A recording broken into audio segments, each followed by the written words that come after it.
Zombie Sen So. One of the first variants of the game that we created was the zombie version of Sen So. It's very popular, probably one of the most popular variants in the game. This is how it's packaged from us at Twin Blade Games. Now let's go ahead and look at some of the components of the games. I've laid them out here. This is actually the board. It's a two-player board that's folded in half that comes inside the packaging. The board that you see down here, this board is the free download PDF, print your own. We've printed that and then taken it to a local printing place to get it laminated. So that's what this is. Over here off to the side I have the variant rules for running variants and the basic rules of the game, the specific rules that are for the zombie, and then there's a picture of the cover art. Okay, we have a player sheet and we have 4 card holders that the zombie uses here. And then that's just the envelope that it's packaged in. Alright,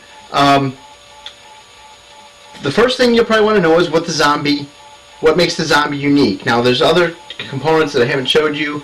Here's 2 chips. The zombie will come with a chip without an arrow and a chip with an arrow.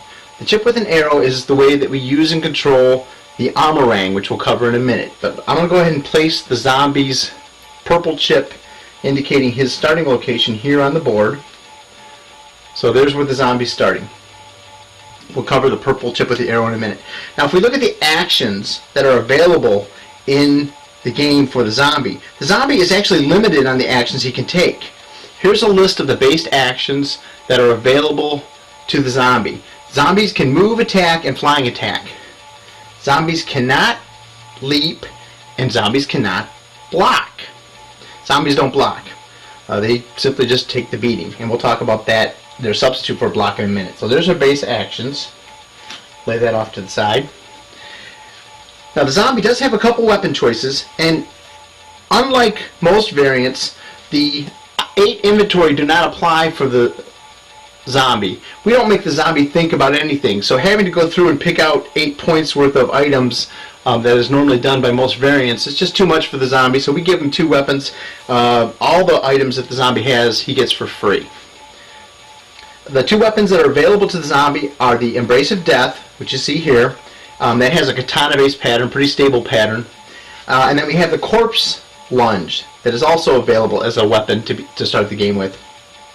The Corpse Lunge is similar to the Nagamaki, gives him the ability to instant flying attack so that he can constantly move and attack.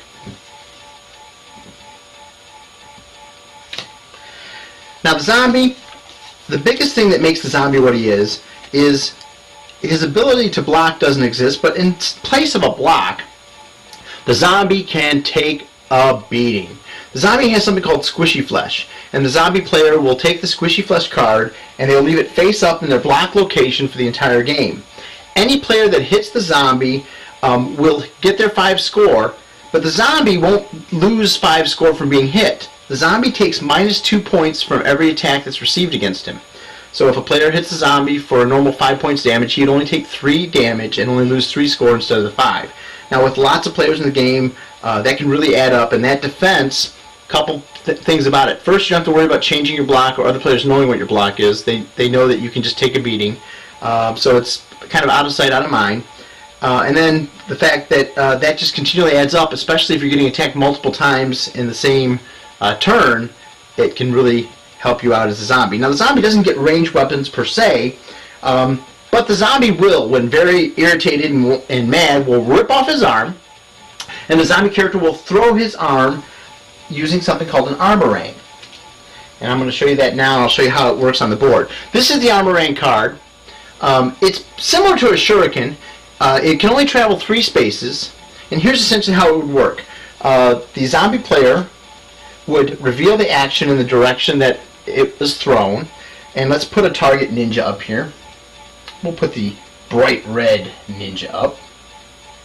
So if I'm the zombie character and I reveal that action, I rip off my arm and I throw it at the ninja. The arm will travel up to 3 spaces and hit the first target that is in the path. In this case, I'll hit the red ninja, so I'll take my chip and I'll put it underneath the red ninja to indicate I hit him. This card will go up above the player's sheet and not be put back in the player's hand until the arm gets back to the player. Now here's how the arm movement works. The arrow can be used to indicate the direction the arm is going to crawl, and in this case I've got the arrow pointing back towards the zombie purple chip. But we've actually found that it's actually easier to use the card itself that's laying in front of the player's sheet. We'll orient this action card in the direction that we want the arm to crawl, and that'll indicate after all actions and scoring is done what direction the arm will crawl, if it can.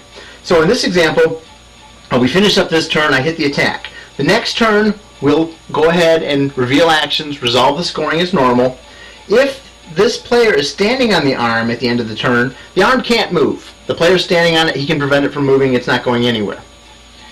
If this player had moved off of the arm's location, let's say the player moved to here, and the arm no longer has an opponent standing on it that can prevent it from moving, the arm will move one space in the direction indicated by the card. Now the zombie at the end of the turn can change the orientation of the card each turn at the end after the arm's moved to indicate where it's going to move next. So let's say that I'm the zombie and I'm planning ahead of time that I'm going to move over into this space, so I want my arm to crawl towards me. After the next actions are revealed, I'll actually, once the arm gets to my location, or I cross over the arm's chip's location, I remove the chip from the board and I can put the Armorang card back in my hand and I can throw it again. So the best way to think of the Armorang is it's a endless shuriken that you have to throw that can go 3 spaces and will crawl back to you in the game. That's a quick look at the zombie. If you're interested in other variants of the game or how to play the game, there are videos on the website at twinbladegames.com. Thank you for your time.